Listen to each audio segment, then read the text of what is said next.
Hello mga Beshies! Welcome back! So today, gagawa tayo ng homemade low-carb pork tocino. But before that, kung hindi ka pa nakasubscribe, please hit the bell button para ma-notify ka sa mga uploads ko.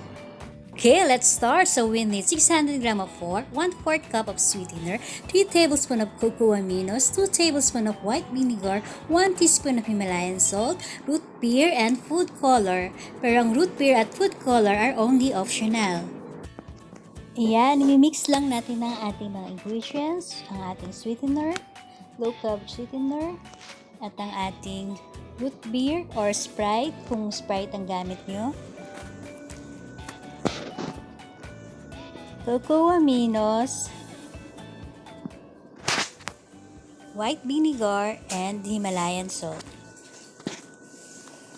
Hahaluin lang natin siya hanggang sa matunaw yung ating sweetener at Himalayan salt.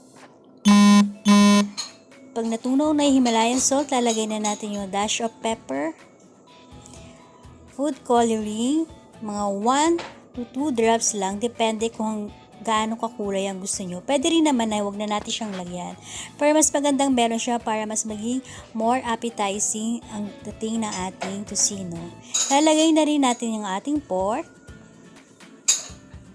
At hahaluin lang natin siya hanggang sa makover ng mixture yung ating pork.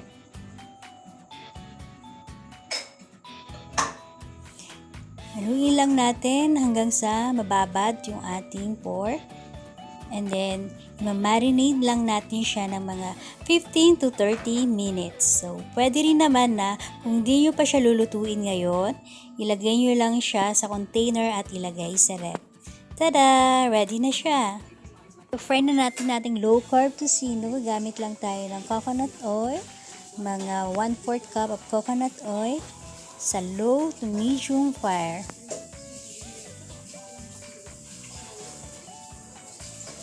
Pag mainit na yung ating oil, lalagay na natin yung ating pork tocino.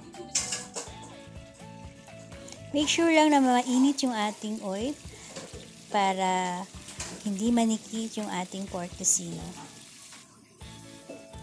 Ayan, so lulutuin lang natin siya ng mga 10 to 15 minutes each side. Depende sa kapal ng inyong mga fork. Ayan, so after mga 20 minutes, luto na ang ating pork tocino.